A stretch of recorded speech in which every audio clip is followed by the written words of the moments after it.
রাজ্যের রহমতপুর গ্রামে সলিম নামে এক গরিব যুবক তার বুড়ি আর অসুস্থ মা হালিমার সঙ্গে থাকত। তার আব্বা ছোটবেলাতেই মারা গিয়েছিলেন, আর তখন থেকেই সলিম মায়ের ভরসা হওয়ার জন্য রহমান সওদাগরের শস্য গুদামে মজুরের কাজ শুরু করেছিল। সেদিন সলিম শস্যের বস্তা ওজন করতে করতে ক্লান্ত হয়ে এক কোণে বিশ্রাম নিচ্ছিল। ঠিক তখনই রহমান সওদাগর সেখানে এসে হাজির হলেন। আরে ও সলিম, আমি তোকে এখানে বসে বিশ্রাম নেওয়ার মজুরি দিই না। এই দেখ, বাইরে খদ্দেররা দাঁড়িয়ে শস্য ওজন করার অপেক্ষায় আছে, আর জনাব এখানে চোখ বুজে আরাম করছেন। মাফ করবেন সদাগর সাহেব, সকাল থেকে এক মুহূর্তও বসিনি, শুধু একটু দম নিতে থেমেছিলাম। কয়েকদিন ধরে দেখছি সলিম, তোর মন কাজে বসছে না। আসল ব্যাপারটা কি? সত্যি বলি সদাগর সাহেব, এখন আর সাহস টিকছে না। জানি না আমার ভাগ্য কবে বদলাবে। আব্বা ছোটবেলায় ছেড়ে গেলেন, মা বছরের পর বছর অসুস্থ, আর আমি দিন রাত ঘাম ঝরিয়েও দুবেলার ভাত কোনো মতে জোগাড় করি। তার উপর মায়ের ওষুধের খরচ। জানি না এই গরিবই কবে পিছু ছাড়বে। শোনো সলিম, এই যে ভাগ্য বলে জিনিসটা, এটা বসে বসে বদলায় না। এর জন্য পরিশ্রম করতে হয়, হাত পা নাড়াতে হয়। চলো এখন তাড়াতাড়ি বাইরের কাজটা সারো। আর হ্যাঁ, কাল সকালে নদীর ওপারের জঙ্গলে যাস। ওখান থেকে কিছু ওষুধি গাছগাছরা নিয়ে আসিস। আমার স্ত্রীর জন্য হাকিম সাহেব আনতে বলেছেন। এই কথা বলে সওদাগর সাহেব চলে গেলেন। সলিম বাড়ি যাওয়ার মুখেই একটা মিষ্টি গলার আওয়াজ তার পা থামিয়ে দিল। সে ছিল রুকসার, রহমান সওদাগরের মেয়ে, যে সলিমকে সত্যিকারে ভালোবাসতো। আজও আব্বা বকে দিয়েছে, তাই না তোমাকে? বকা দেওয়া তো যেন রোজকার কাজ রুকসার।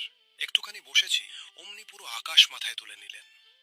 ওসব কথা ছাড়ো, এটা বলো, আমাদের বিয়ের ব্যাপারে আব্বার সঙ্গে কবে কথা বলবে? আর কতদিন এভাবে লুকিয়ে লুকিয়ে দেখা করব? সলিমের মুখটা শুকিয়ে গেল। রুকসার, আমি তোমাকে খুব ভালোবাসি, আর তুমিও আমাকে। কিন্তু সত্যি বলতে, তোমার আব্বার সামনে যাওয়ার সাহস আমার নেই। আমি এক সামান্য মজুর, আর উনি গ্রামের সবচেয়ে বড় লোক সওদাগর। উনি কি নিজের মেয়ে এক মজুরের হাতে তুলে দেবেন? সাহস যখন ছিল না, তখন ভালোবাসলে কেন সলিম? দেখো, যদি তুমি তাড়াতাড়ি আব্বার সঙ্গে কথা না বলো, তাহলে আমি নিজে গিয়ে বলে দেব।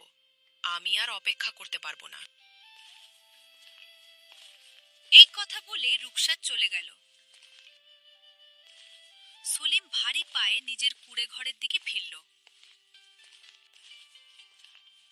বাড়ি পৌঁছে দেখল মা হালিমা খাটে শুয়ে কাশছেন। এসে গেছিস বাবা? আজ অনেক দেরি করে ফেললি। মুখটা এমন শুকনো কেন? কিছু না মা, তুমি বলো, আজ ওষুধ খেয়েছো? খেয়ে নিয়েছি বাবা, কিন্তু তুই নিজের কথা ভাবিস না কেন? সারাদিন আমার সেবা আর আমার ওষুধেই লেগে থাকিস। কখনো নিজের জন্যও তো একটু ভাব। মা, তোমার চেয়ে বড় আমার কাছে এই দুনিয়ায় আর কিছু নেই। আব্বা তো ছোটবেলায় চলে গেলেন, এখন শুধু তুমিই আমার ভরসা। তোমার কিছু হয়ে গেলে আমি একদম একা হয়ে যাব। বাবা, এত ঘাবড়াস না। মনে রাখিস, যে মানুষ সত্যি আর ভালোর পথে চলে, উপরওয়ালা কখনো তার হাত ছাড়েন না। তোর আব্বা সবসময় এই কথাই বলতেন, আর আমিও তোকে এই কথাই বলি। সততা ছাড়িস না, যত কষ্টই আসুক না কেন। মায়ের কথা সলিমের মনে গেঁথে গেল। সেই রাতে সে শুধু এটাই ভাবতে থাকলো, কিভাবে তার ভাগ্য বদলাবে যাতে সে মায়ের ভালো চিকিৎসা করাতে পারে আর রুকসারকে চাইতে পারে।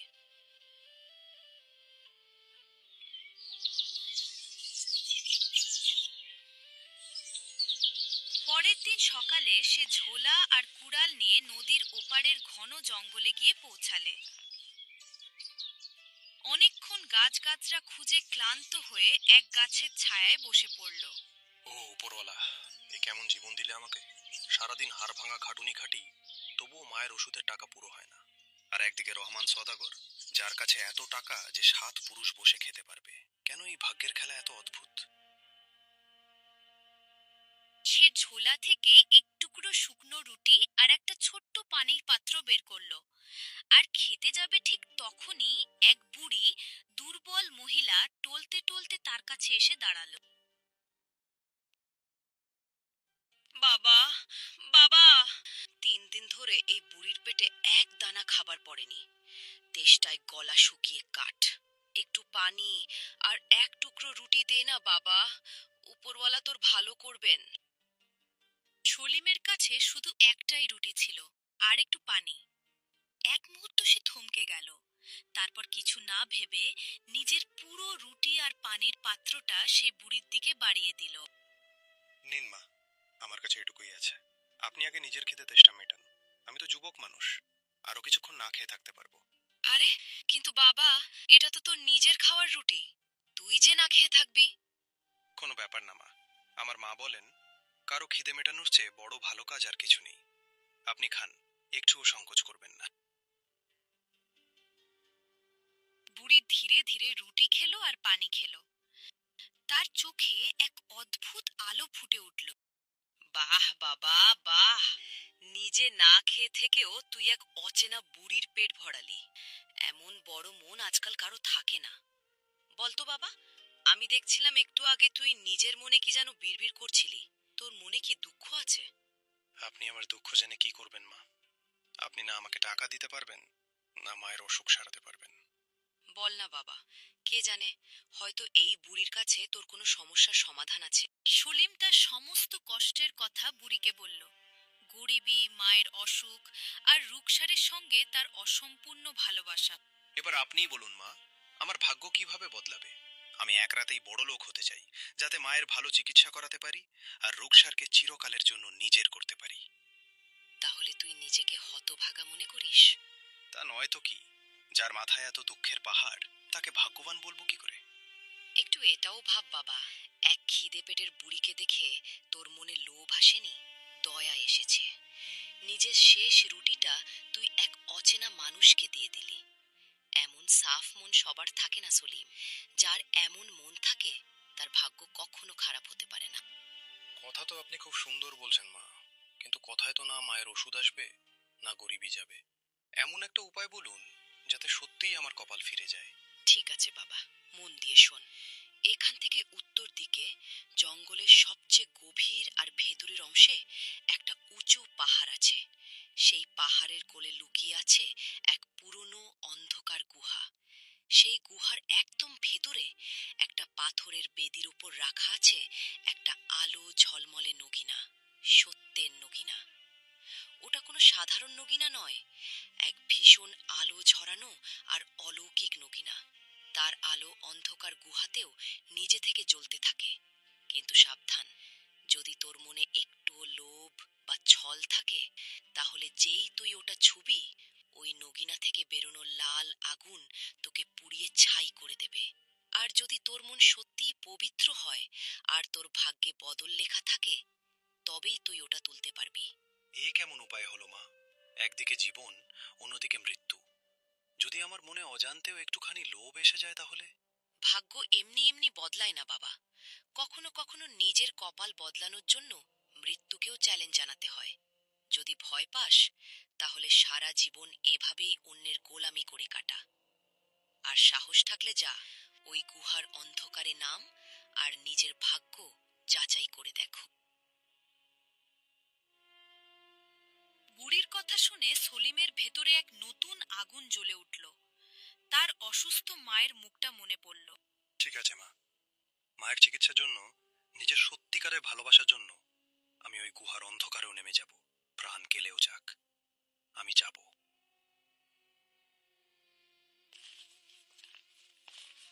সলিম উত্তর দিকে হাঁটতে শুরু করলো। কাটা আর ঝোপঝাড় পেরিয়ে সে জঙ্গলের সবচেয়ে ভেতরে পৌঁছালে, যেখানে সত্যিই একটা উঁচু পাহাড় দাঁড়িয়ে ছিল। তার নিচে একটা কালো গভীর গুহার মুখ খোলা ছিল। আরে, মা যা বলেছিলেন সত্যি হলো। এখানে তো সত্যিই একটা গুহা আছে, আর ভেতর থেকে আলোও আসছে। ও উপরওয়ালা, এখন শুধু তুমিই ভরসা। চলো ভেতরে দেখি, সত্যিই কি ওখানে সেই আলো ঝলমলে নগিনা আছে? সলিম বুক ঢিপ ঢিপ করতে করতে গুহার ভেতরে নামতে লাগলো।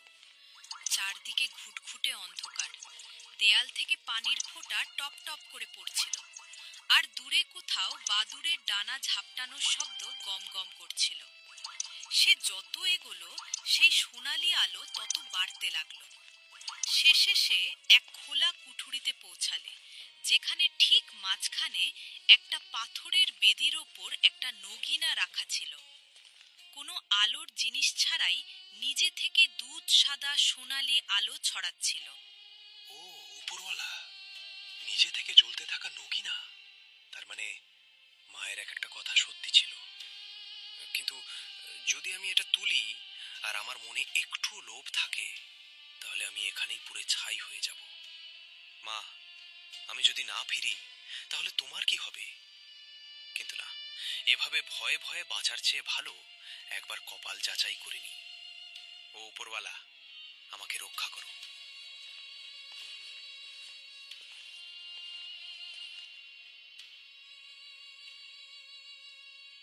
সলিম কাপা হাতে সেই নগিনাটা তুলে নিল। এক মুহূর্ত সে চোখ বন্ধ করে ফেলল, যেন কোনো অঘটনের অপেক্ষায়। কিন্তু কিছুই হলো না। উল্টে নগিনার আলো আরো জোরে জ্বলে উঠল, আর পুরো গুহা সোনালি আভায় ভরে গেল।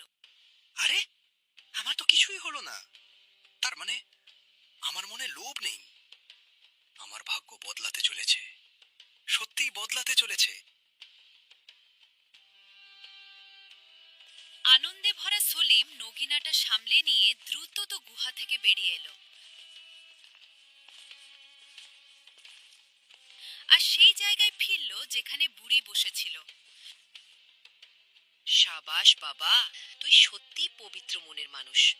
আজ পর্যন্ত যেই লোভ নিয়ে এই নগিনা ছোঁয়ার সাহস করেছে, সে ওই গুহা থেকে জ্যান্ত ফেরেনি। মা, আপনার দোয়ায় আমি এই নগিনা নিয়ে এসেছি। এবার আমি এটা কোনো বড় জহুরির কাছে বেচে দেবো। যে টাকা পাবো তা দিয়ে মায়ের চিকিৎসা করাবো, আর বাকিটা দিয়ে ব্যবসা শুরু করব। বোকামি করিস না বাবা। আবার সেই ছোট ভাবনা। এটা বেচার জিনিস নয়, এটা কোনো সাধারণ নগিনা নয়। এটা কথা বলা সত্যের নগিনা। কথা বলা নগিনা? সত্যের নগিনা? আপনি কি বলছেন মা? শোনো বাবা, এই নগিনা সত্যি আর মিথ্যার পরিচয় বের করে। তুই যখন এটা কোনো সত্যবাদী মানুষের সামনে রাখবি, তখন এটা দুধ সাদা সোনালি আলোয় জ্বলে উঠবে। কিন্তু যখন এর সামনে কেউ মিথ্যা বলবে, তখন এটা রক্তের মতো গাঢ় লাল হয়ে যাবে। আর তখন এর ভেতরে সেই আসল দৃশ্যটা ভেসে উঠবে, যেটা সেই মিথ্যাবাদী লুকিয়েছে। সারা দুনিয়া সেই নগিনায় সত্যিটা নিজের চোখে দেখে নেবে। আর যতক্ষণ না সেই মিথ্যাবাদী নিজের অপরাধ স্বীকার করবে, নগিনার লাল আগুন তাকে ভেতরে ভেতরে পোড়াতে থাকবে। তুই যদি এই নগিনাকে ন্যায় বিচারের জন্য ব্যবহার করিস, তাহলে এটা তোর কথা শুনবে। আর যদি স্বার্থের জন্য ব্যবহার করিস, তবুও এটা তোরই কথা শুনবে। এবার বেছে নেওয়া তোর হাতে। তুই কোনো পথ বেছে নিবি।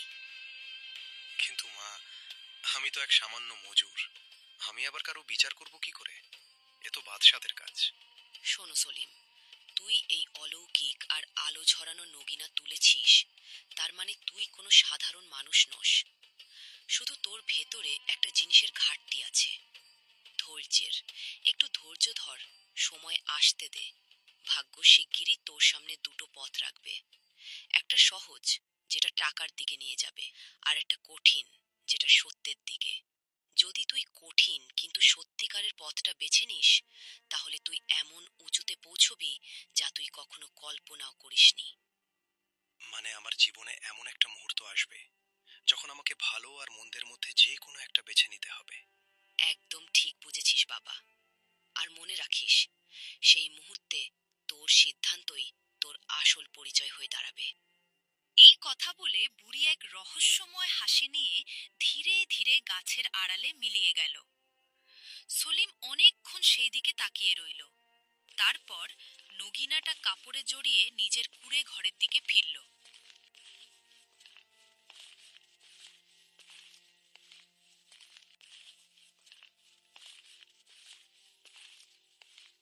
বাড়ি পৌঁছাতেই মা হালিমা আর সেখানে দাঁড়ানো রুকসারের চোখ সেই ঝলমলে নগিনার ওপর পড়ল। ও উপরওয়ালা, এই ঝলমলে নগিনা! সলিম, এটা তোমার কাছে কোথা থেকে এলো? তুমি কি কোথাও... না রুকসা, না, আমি কোনো চুরি করিনি। বসো, আমি সব বলছি। সলিম পুরো ঘটনাটা, বুড়ি, পাহাড়ের গুহা আর সত্যের সেই অলৌকিক নগিনার কথা মা আর রুকসারকে শোনালো। বাবা, ওই বুড়ি কোনো সাধারণ মানুষ ছিল না। নিশ্চয়ই ও কোনো ভালো পরী ছিল। ও তোর পরীক্ষা নিল আর তুই তাতে পাশ করলি। এই ননগিনা খুব যত্ন করে রাখিস, আর কখনো কোনো অবস্থাতেই এটা মিথ্যার জন্য ব্যবহার করিস না। মা জননী ঠিকই বলছেন। সলিম, এটা কোথাও বেচার ভুল করো না। হয়তো এই নগিনাই তোমাকে সেখানে পৌঁছে দেবে যা তুমি কল্পনাও করনি। ঠিক তখনই কুঁড়েঘরের বাইরে কিছু একটা নড়াচড়া হলো। ও ছিল গফুর, রহমান সওদাগরের চাকর, যে প্রতিটা কথা সারা গ্রামে ছড়িয়ে দেওয়ার জন্য বিখ্যাত ছিল। আরে গফুর, তুই এখানে বাইরে দাঁড়িয়ে চুপি চুপি আমাদের কথা শুনছিলি? আরে না সলিম, ইচ্ছে তো ছিল না। সওদাগর সাহেব পাঠিয়েছিলেন এটা দেখতে যে তুই গাছগাছরা আনলি কিনা। কিন্তু হ্যাঁ, সব শুনে ফেলেছি। চিন্তা করিস না, আমি কাউকে কিছু বলবো না। এই কথা বলে গফুর সেখান থেকে চলে গেল। সলিম, এবার ওই নগিনা আরো যত্ন করে রাখো, কারণ গফুরের জীবকে তো তুমি চেনোই। হ্যাঁ রুকসার, জানি। যতক্ষণ না এ সারা গ্রামে ঢোল পিটিয়ে দেবে যে সলিমের কাছে এক অলৌকিক নগিনা আছে, ততক্ষণের পেটের ভাত হজম হবে না। আর হলো ঠিক তাই। কয়েক ঘন্টার মধ্যে গফুর গ্রামে গ্রামে খবর ছড়িয়ে দিল যে সলিম সত্যি বলে দেওয়া এক অলৌকিক নগিনা পেয়েছে। এই খবর হাওয়ার মতো উড়তে উড়তে গুলশনাবাদের রাজপ্রাসাদ পর্যন্ত পৌঁছে গেল। রাজপ্রাসাদে শোকের ছায়া নেমে এসেছিল। বাদশাহ সিকান্দার নিজের শোবার ঘরে অজ্ঞান হয়ে পড়েছিলেন। কেউ তার খাবারে ধীরে কাজ করা বিষ মিশিয়ে দিয়েছিল। দরবারে উজির সাদিক, রাজহাকিম লুকমান আর সিপাহসালার শমশের খান চিন্তিত মুখে দাঁড়িয়েছিলেন, আর একদিকে শিকল বাঁধা অবস্থায় মাথা নিচু করে দাঁড়িয়েছিলেন শাহজাদি গুলনার। উজির সাহেব, এবার আর দেরি করবেন না। প্রমাণ পরিষ্কার। বাদশাহের খাবারে বিষ মেশানো পাত্রটা শাহজাদি গুলনারের ঘর থেকে পাওয়া গেছে। এই বাদশাহকে বিষ দিয়েছে যাতে নিজে সিংহাসন দখল করতে পারে। বিদ্রোহের শাস্তি একটাই, মৃত্যু। উজির সাহেব, আমি নির্দোষ। আমি কেন নিজের আব্বাকে বিষ দেব? আমাকে ফাঁসানো হচ্ছে। ওই বিষের পাত্র আমার ঘরে কে রাখলো আমি জানি না। উপরওয়ালার দোহাই, আমাকে বিশ্বাস করুন। সিপাহসালার, থামুন। শাহজাদির উপর এত বড় অভিযোগ পুরো তদন্ত ছাড়া করা যায় না। আমার মন সায় দিচ্ছে না যে শাহজাদি এমন কাজ করতে পারেন। কিন্তু যতক্ষণ না আসল অপরাধের খোঁজ মেলে, ততক্ষণ আমরা কাউকে দোষী বা নির্দোষ বলতে পারি না। যদি এবার ঠিকঠাক তদন্ত হয়, তাহলে আমি ধরা পড়ে যাব। বিষ তো আমিই দিয়েছি, আর পাত্রটাও আমি শাহজাদির ঘরে রেখেছি। বাদশাহ মরলেই এই অভিভাবকহীন রাজ্যের পুরো সেনা আমার হাতে। সিংহাসনও আমারই হবে। শুধু এই তদন্ত কোনোভাবে থামা দরকার। ঠিক তখনই এক সিপাহী হাঁপাতে হাঁপাতে দরবারে এলো। উজির সাহেব, রহমতপুর গ্রাম থেকে একটা খবর এসেছে। ওখানে সলিম নামে এক যুবকের কাছে একটা অলৌকিক নগিনা আছে, যা সত্যি আর মিথ্যার পরিচয় বের করতে পারে। লোকে বলে নগিনাটা ভীষণ অলৌকিক আর আলো ঝরানো, আর সেটা মিথ্যাবাদীর আসল অপরাধ সবাইকে দেখিয়ে দেয়। যদি ওই নগিনা দিয়ে তদন্ত করানো হয়, তাহলে আসল অপরাধীর খোঁজ মিলতে পারে। যদি এ কথা সত্যি হয়, তাহলে এ তো উপরওয়ালার মেহেরবানি। এক্ষুনি যাও, আর সেই সলিমকে তার নগিনা সহ কাল সকালে দরবারে নিয়ে এসো। আমরা সত্যির ফয়সালা ওই অলৌকিক নগিনা দিয়েই করাবো। সিপাহী হুকুম পেয়ে বেরিয়ে গেল, কিন্তু সিপাহসালার শমশের খানের মুখ ভয়ে সাদা হয়ে গেল। যদি ওই নগিনা সত্যি সবাইকে আসল দৃশ্য দেখিয়ে দেয়, তাহলে আমি হাতে নাতে ধরা পড়ে যাব। না, এমন হতে দেব না। একটাই পথ আছে, ওই সলিমকে কিনে নি। প্রত্যেক মানুষের একটা দাম থাকে, আর এক গরিব মজুরের দাম তো খুবই কম হবে। ওদিকে সিপাহী রহমতপুরে পৌঁছালে। সলিম তার কুঁড়ে ঘরের বাইরে রুকসারের সঙ্গে কথা বলছিল। সলিম, তোমার কাছে যে অলৌকিক নগিনা আছে সেটা নিয়ে কাল রাজপ্রাসাদে চলো। বাদশাহ সিকান্দারকে কেউ বিষ দিয়েছে। সন্দেহ শাহজাদি গুলনারের ওপর, কিন্তু উজির সাহেবের বিশ্বাস হচ্ছে না যে উনি দোষী। তোমার নগিনা দিয়ে আসল অপরাধীর খোঁজ করা হবে। যদি তুমি সত্যিটা সামনে এনে দাও তাহলে বাদশাহের তরফ থেকে তোমাকে অনেক বড় পুরস্কার দেওয়া হবে। কাল সকালে দরবারে হাজির হয়ে যেও। এই কথা বলে সিপাহী চলে গেল। সলিম, তার মানে মা জননী আসি বুড়ির কথা সত্যি হলো। সময় এসে গেছে। হয়তো এটাই তোমার ভাগ্যের সেই মোড় যার কথাও বলেছিল। সেই রাতেই যখন চারদিকে নীরবতা, ঘোড়ার খুরের শব্দ গম গম করে উঠল। স্বয়ং সিপাসালার শমশের খান এক কালো আলখাল্লায় মুখ ঢেকে সলিমের কুড়ে ঘরে এসে হাজির হলো। তাহলে তুমি সেই সলিম যার কাছে ওই অলৌকিক নগিনা আছে? জি হ্যাঁ, আমি সলিম। কিন্তু আপনি কে, যেই মাঝরাতে লুকিয়ে এসেছেন? আমি গুলশন দাবাদের সিপাহসালার শমশের খান। শোন সলিম, আমি তোর সঙ্গে একটা সওদা করতে এসেছি। কাল দরবারে তোকে তোর নগিনা দিয়ে এটা প্রমাণ করতে হবে যে বাদশাকে বিশ শাহজাদি গুলনারি দিয়েছে। শুধু এটুকু করে দে, আর আমি তোকে এত সোনা দেব যে তোর 7 পুরুষ বসে খেতে পারবে। কিন্তু শাহজাদি তো বিষ দেয়নি, তাহলে আমি মিথ্যা প্রমাণ করব কি করে? আর ওই নগিনা তো নিজেই আসল দৃশ্য দেখিয়ে দেবে। বিষ আমি দিয়েছি সলিম, কিন্তু এই কথা যেন এই কুড়ে ঘরের বাইরে না যায়। তুই শুধু ওই নগিনা সবার সামনে রাখিস না। কোনো অজুহাত বানিয়ে দিস যে নগিনা কাজ করা বন্ধ করে দিয়েছে, আর মুখে বলে দিস যে অপরাধী শাহজাদি। বাদশাহ মরতে চলেছেন, আর তারপরে সিংহাসন আমার হবে। শুধু তুই শাহজাদিকে দোষী বানিয়ে দে, আর বদলে অর্ধেক খাজানা তোর। আর যদি আমি না বলি তাহলে? সিপাহসালারের চোখে হঠাৎ এক নিষ্ঠুর ঝিলিক দেখা দিল। সে সলিমের কুড়ে ঘরের ভেতরে খাটে শুয়ে থাকা অসুস্থ মা হালিমার দিকে ইশারা করল। তাহলে একটু ভেবে দেখো সলিম, এই যে তোর অসুস্থ বুড়ি মা, এর শ্বাস তো এমনিতেই কোনা। যদি তুই আমার কথা না শুনিস তাহলে কাল সূর্য ডোবার আগে তোর মা এই দুনিয়ায় থাকবে না। আর রুকসার ওই নিষ্পাপ মেয়েটারও কি হবে ভেবে নিস।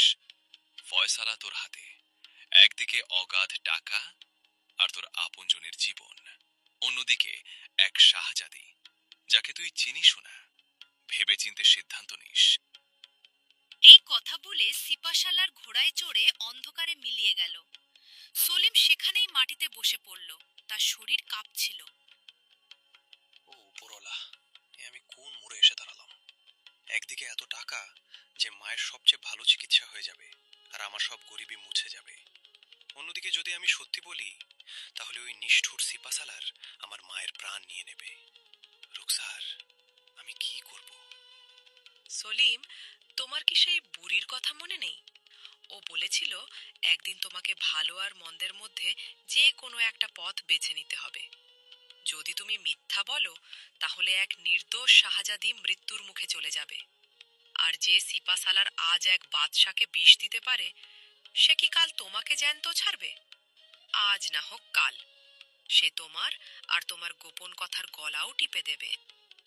ঠিক তখনই খাটে শুয়ে থাকা মা হালিমা কাপা গলায় বললেন, বাবা, আমি সব শুনে ফেলেছি। শোন সলিম, আমি তো এমনিতেই অসুস্থ। আমার শ্বাস তো কয়েকদিনেরই অতিথি। কিন্তু আমি চাই না আমার ছেলে এক মিথ্যাবাদী আর বিশ্বাসঘাতক হয়ে বাঁচুক। যদি তুই মিথ্যা বলে আমার প্রাণ বাঁচাস তাহলে আমি বেঁচে থেকেও রোজ মরব। আর যদি তুই সত্যির পাশে দাঁড়িয়ে আমাকে হারিয়েও ফেলিস তাহলে আমি গর্ব করে বলবো যে আমার ছেলে সত্যবাদী আর সাহসী ছিল। সত্যির পাশে দাঁড়াস বাবা, এটাই তোর আব্বার শিক্ষা ছিল, আর এটাই আমার শেষ দোয়া। মায়ের এই কথা শুনে সলিমের চোখ জলে ভরে গেল। সে চোখ মুছল আর উঠে দাঁড়ালো। হ্যাঁ মা, আজ তুমি আমার চোখ খুলে দিলে। যাই হয়ে যাক, এমনকি আমার প্রাণ চলে গেলেও আমি শুধু আর শুধু সত্যির পাশে দাঁড়াবো। এই নগিনা উপরওয়ালা আমাকে ন্যায় বিচারের জন্য দিয়েছেন, স্বার্থের জন্য নয়।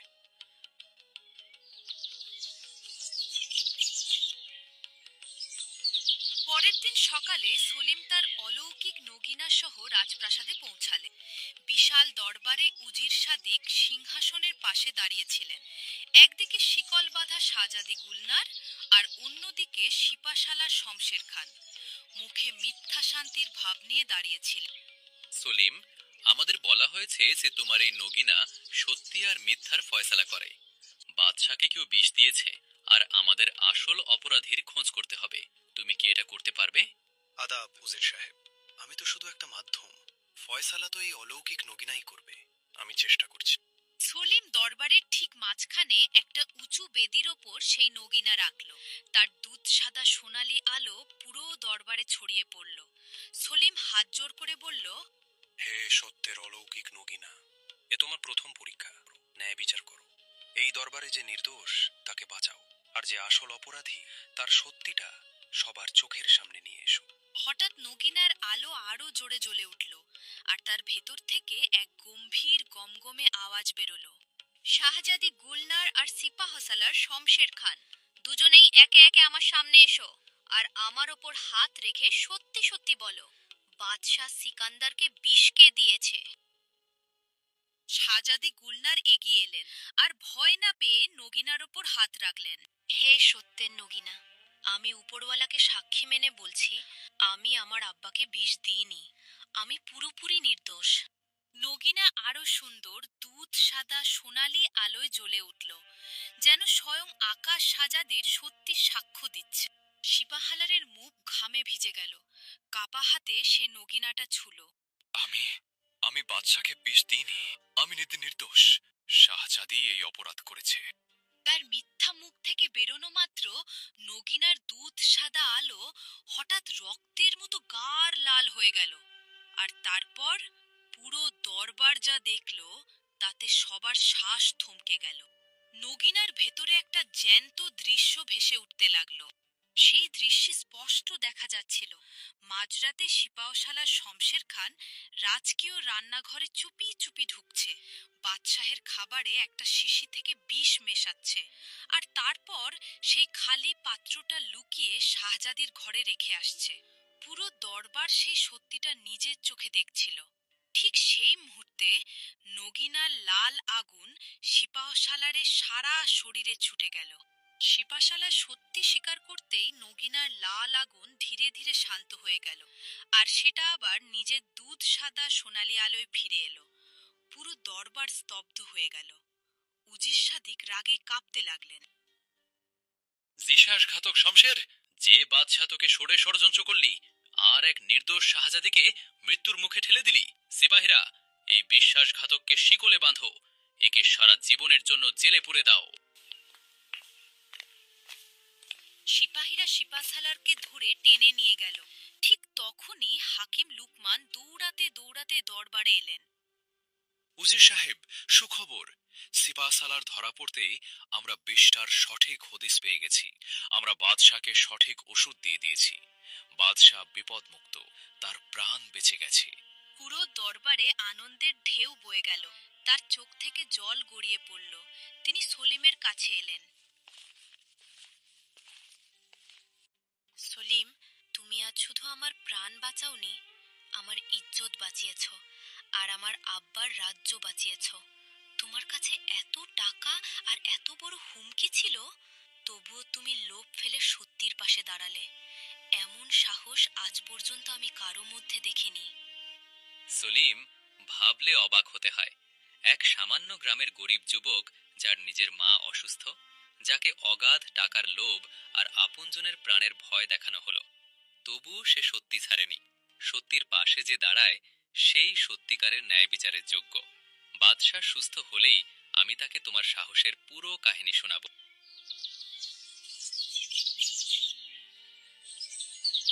কয়েকদিন পর বাদশাহ সিকান্দার পুরোপুরি সুস্থ হয়ে উঠলেন। তিনি সলিমকে আবার রাজপ্রাসাদে ডেকে পাঠালেন আর পুরো রাজ্যের সামনে তাকে সম্মান জানালেন। সলিম, তুমি আমার প্রাণ, আমার মেয়ের ইজ্জত আর আমার রাজ্য বাঁচিয়েছ। শুধু টাকা দিয়ে তোমার এই উপকারকে আমি ছোট করব না। তোমার ভেতরে যে সবচেয়ে বড় গুণটা আছে তা হলো সততা আর নির্ভয় ন্যায় বিচার। আজ থেকে আমি তোমাকে গুলশনাবাদ রাজ্যের সবচেয়ে বড় কাজী নিযুক্ত করলাম। এখন থেকে এই রাজ্যে সত্যি আর মিথ্যার ফয়সালা তুমিই করবে। কি? আমি রাজ্যের সবচেয়ে বড় কাজী? বাচ্চা নামদার, আমি তো এক সামান্য মজুর।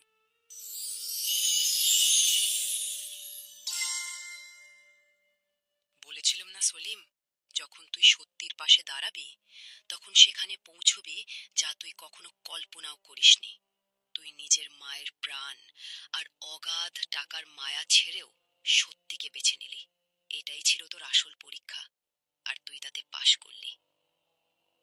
ও উপরওয়ালা, তাহলে সেদিন জঙ্গলে সেই বুড়ি আপনিই ছিলেন? আপনি তো এক পরী ছিলেন। আপনি আমার উপর এত দয়া করলেন, আমি আপনার এই উপকার কখনো ভুলব না। যদি সেদিন তুই খিদে পেটের বুড়িকে দেখে মুখ ঘুরিয়ে নিতিসে, তাহলে এই নগিনা কখনো তোর হাতে আসতো না।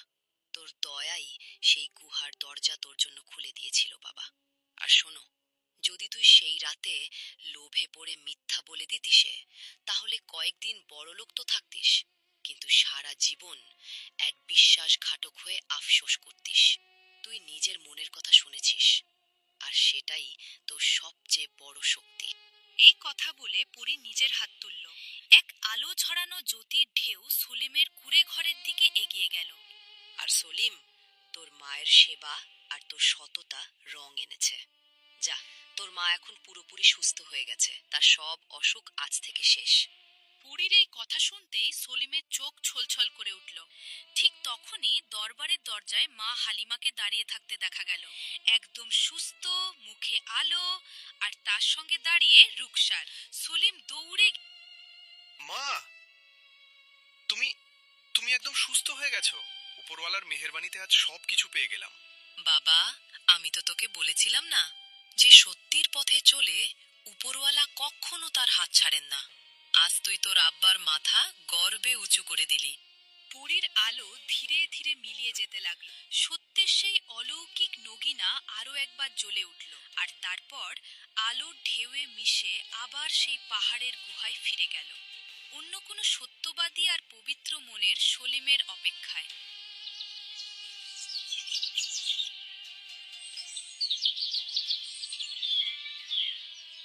কিছুকাল পর বাদশাহ সিকান্দার নিজে এগিয়ে এসে সলিম আর রুকসারের বিয়ে খুব ধুমধাম করে দিলেন।